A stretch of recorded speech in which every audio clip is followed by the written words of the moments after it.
Mon Seigneur et mon Dieu, je crois de tout mon cœur que tu es ici, que tu me vois, que tu m'entends. Je t'adore à genoux devant toi, je te demande le pardon de mes péchés et ton aide pour faire de mon mieux ce moment de prière. Marie, ma mère immaculée, Saint Joseph et mon ange gardien, intercédez pour moi. Seigneur, nous sommes en ce mois de février dans le froid, pour ceux qui sont dans l'hémisphère nord, et nous sommes en plein cœur de l'hiver, et on entend dans les lectures que l'on peut lire aujourd'hui en ouvrant une application qui propose les lectures que on lit dans toute l'Église, que Salomon célèbre le fait d'avoir une maison où tu peux venir habiter sur cette terre. Et il récite un psaume qui dit ceci: l'oiseau lui-même s'est trouvé une maison et l'hirondelle un nid pour abriter sa couvée. Tes autels, Seigneur de l'univers, mon roi et mon Dieu. Oui, un jour dans tes parvis en vaut plus que 1000. Alors, nous, ça fait un bout de temps que les hirondelles sont parties. Lorsque tu rentres dans l'église de Navarinx, un des 52 villages dont je suis responsable, dont j'ai la charge comme curé, eh bien, au-dessus de l'entrée, tu te rends compte qu'il y a un nid, parce que quand tu rentres et que tu as la tête vers le bas, tu vois qu'il y a en été des fientes, hein, c'est charmant. Tu rentres dans l'église, paf, la première chose que tu trouves, c'est des fientes. Charmant, et au-dessus, donc tu vois, il y a un petit nid qui est là installé, et tous les ans, elles reviennent faire leur nid.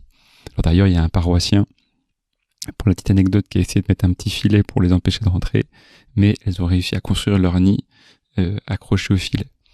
Et donc, elles se sont trouvées cette maison, et on voit bien que elles sont pas là l'hiver, parce qu'on n'entend pas leur piaillement et leur battement d'ailes qui viennent égayer notre prière du matin lorsqu'on est dans l'église ou la messe, etc. Bon, ce qui fait qu'on doit protéger les nappes avec du plastique. Mais bon, on s'organise. Et elles ont trouvé cette maison. Elles ont trouvé ce lieu refuge et elles sont bien. Et là, on voit bien qu'en hiver, elles sont pas là parce que y a pas ce bruit, il y a pas ces fientes, il y a pas leur vol qui traverse la nef, etc. Et donc, on voit bien à quel point c'est vrai que l'hirondelle peut venir habiter dans les églises. Hein. Parfois, les animaux sont bien plus pieux que moi, Jésus. Mais on voit que le psalmiste, là, quand il chante ça, il dit, mais c'est magnifique quand même, parce que l'hirondelle, elle a une maison, elle a un lieu, elle a un endroit pour mettre ses petits oiseaux. Et moi, Seigneur... alors oui, peut-être que j'ai une maison. Peut-être que toi aussi, tu as une maison qui prie. Tu as peut-être une jolie maison. Peut-être que tu as un bel appartement. Peut-être que tu as même une maison de vacances, je sais pas. Mais on est parfois un peu comme me le disaient là plusieurs personnes l'autre jour. Et elles me disaient, c'est fou parce que j'ai une maison, mais j'ai l'impression que je suis... que ça ne me suffit pas, que je suis en exil sur cette terre, qu'il manque quelque chose, que j'ai pas un vrai foyer, que j'ai pas un lieu pour me reposer, etc. Que j'arrive pas à me reposer, j'arrive pas à trouver la quiétude, comme ces gens qui partaient en vacances et qui étaient plus stressés par les 1000 choses qu'il y avait à faire dans la maison de vacances, et puis pour profiter des vacances que de vraiment se reposer. Et c'est fou parce que on peut chercher à se reposer sans vraiment se reposer. Là, ça va être les vacances de ski pour certains, peut-être.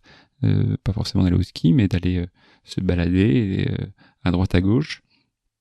Et c'est vrai que ça a commencé vendredi soir dernier. Donc il y avait une fête là dans ma paroisse pour le début des vacances pour les lycéens et étudiants. Et voilà, on voudrait profiter de ces vacances et donc avoir un lieu, une maison pour où se reposer, un lieu où se détendre, un lieu où se relaxer, un lieu où se désinquiéter, si on pourrait dire les choses ainsi, Jésus. Un peu comme ces hirondelles, qui savent qu'elles ont cette église-là et elles viennent se planquer là, ils peuvent y déposer leur bébé, donc leurs soucis, et elles sont bien, elles sont installées là et elles se préoccupent pas, elles savent au fait que ton Père, qui est mon Père aussi, le Seigneur, les nourrit et prend soin d'elles. Alors ça me fait penser à une anecdote parce que si ça va bientôt les vacances de ski, dans l'hémisphère sud, par exemple à La Réunion, à l'île de La Réunion, ça a été les vacances, la trêve hivernale, on va dire. Alors ça a été l'été là-bas, entre le 22 décembre et puis fin janvier. Et donc eux, ils ont 4 à 5 semaines de vacances à ce moment-là, l'an prochain 6 semaines. Et donc j'ai profité pour aller prêcher 2 retraites là-bas. Un endroit merveilleux sur une île au milieu de l'océan. C'est absolument fascinant d'arriver là. Et voilà, on est une petite tache au milieu d'un océan énorme et qui a existé grâce à un volcan. Donc on se sent vraiment tout petit face à ta puissance, Seigneur, et à ta capacité créatrice.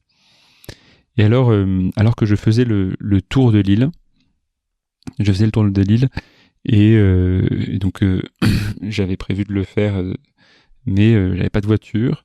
Les gens chez qui je logeais m'ont généreusement, très très généreusement, prêté leur voiture, une de leurs voitures, et donc je suis parti avec cette voiture en commençant le tour de l'île par le nord. Donc j'ai vu les coulées de lave impressionnantes, j'ai vu les cascades dont les chutes arrivent dans l'océan, enfin voilà, des choses très très belles. Et puis quand j'arrive dans la partie plus sud-est de l'île, voire même sud, eh bien alors que je sors d'une plage, il y a un homme qui est là sur le bord de la route et qui fait du stop. Alors je me dis j'ai personne dans la voiture, j'ai une 5 places bien confortable, je lui propose de monter. Et comme mon siège avant était pris par les lignes de soleil, la serviette, les guides touristiques, les machins et trucs, je lui dis écoutez, montez derrière, il y a du monde derrière. Et alors il s'installe, et puis tout d'un coup il regarde, il dit waouh, c'est une Land Rover avec les cuirs, etc. Waouh. En plus je suis derrière, ça fait le chauffeur, donc il était tout extasié, tout émerveillé. Je lui dis enchanté, voilà, Paul-Marie, il m'appelle Jamel, voilà. Et oh là là, la classe. Quand je vais raconter ça à mes potes, ils me croiront pas. Je suis à l'arrière d'un Land Rover, ce fauteuil en cuir, j'ai un chauffeur qui me conduit. Et alors il ajoute en blaguant un peu, en plus je suis un basané, mon chauffeur c'est un blanc. Voilà. Donc c'est incroyable. Donc il voulait commencer à appeler ses copains. Et d'ailleurs, justement, il croise un de ses copains. Il résiste pas à la tentation de le saluer et puis ensuite de l'appeler pour dire t'as vu ma voiture et tout. Et en fait ce qui aurait dû être un trajet assez court a été un trajet qui a duré presque 1h30 et on a beaucoup discuté. D'ailleurs il disait que il a pas vu le temps passer, et je me disais quand il est monté dans la voiture et qu'il disait ça, je me disais mais en fait c'est ça la vie, Seigneur.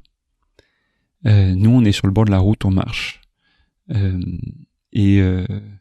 Et au fait, parfois, ça nous arrive de faire ce signe de la main, de faire le pouce pour montrer qu'on fait du stop. Et quand on accepte cela dans la journée, quand j'accepte cela dans la journée, Jésus, et de faire un pouce, comme pour dire stop, en fait, j'en peux plus. Et bien, en fait, tu viens avec ta voiture, ta belle voiture, et tu me demandes pas de conduire. Tu me demandes pas de monter à l'avant pour te montrer le chemin, etc. ou pour que je me mette à ton niveau, je sais pas quoi. Tu veux me servir. Et donc tu veux que je me mette à l'arrière, que je m'installe confortablement dans une grosse voiture où on est à l'arrière mieux qu'à l'avant, et que je me laisse conduire. Que je me laisse conduire par toi. C'est ça ma maison en fait. C'est savoir que en fait tu es là et que tu veux conduire ma vie. Et que tu veux que je me repose dans des fauteuils en cuir bien installés, et que je me laisse porter, que je me laisse conduire par toi, et que je me rends compte à quel point, oui, en fait, tu es Dieu, et je suis la créature, et pourtant c'est toi qui me sers. Je suis le pécheur, et toi tu es le parfait, et pourtant c'est toi qui me sers, c'est toi qui me conduis, c'est toi qui veux me rendre ce service, me rendre la vie plus douce. Ça veut pas dire qu'il y aura pas forcément de souffrance ou de douleur, mais en fait, quand c'est toi qui conduis, il y a une espèce de paix, de sérénité et de douceur qui est très profonde qui vient s'installer dans l'âme. Et je sais à ce moment-là que j'ai pas à me préoccuper, que j'ai pas à me torturer l'esprit, que j'ai pas à m'agiter, mais que j'ai, et c'est peut-être la chose la plus dure au monde, au fait, Seigneur. J'ai juste à me laisser conduire par toi. Alors peut-être que aujourd'hui tu vas vivre des moments compliqués. Peut-être qu'aujourd'hui il y aura des moments où tu seras fatigué, tu n'auras plus la force d'avancer.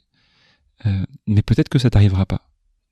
quoi qu'il arrive, lève ton pouce. Et Jésus s'arrêtera à côté de toi pour te prendre. Il te mettra à l'arrière de la voiture. Alors lui, il aura même prévu la bière fraîche pour ceux qui aiment la bière fraîche, ou une petite citronnade ou quelque chose comme ça, juste pour que tu puisses te reposer un peu. Peut-être qu'il y aura une église pas loin où tu iras te poser, ou peut-être qu'il n'y a pas d'église à côté, mais peut-être que dans ton cœur, tu iras t'installer dans l'église la plus proche. Il n'y a pas besoin parfois de bouger, il suffit juste de fermer les yeux et de savoir que le tabernacle, ta présence dans l'Eucharistie, Jésus dépasse les murs, les frontières. Et donc je viendrai m'installer là quelques secondes et te laisser me conduire. C'est toi qui conduis la barque de l'église, c'est toi qui conduis la barque de ma vie, c'est toi qui conduis dans l'église, c'est toi qui conduis tout. Et je me laisserai porter par ce petit moment que je porterai avec toi en disant Jésus, j'arrive plus à marcher, alors porte-moi, mets-moi dans ta voiture, mets-moi dans ta maison, mets-moi dans ton temple, mets-moi dans ton refuge, mets-moi dans ce petit nid douillet qui est ton cœur. Apprends-moi à m'installer là, à avoir la liberté et l'audace de m'installer là et de passer l'heure et demie qui suit à discuter avec toi. Peut-être que je verrai plein de différences que j'ai avec toi, peut-être que j'aurais l'impression d'être un étranger, d'avoir mal fait un tas de trucs, etc. Et toi, tu t'intéresseras à moi.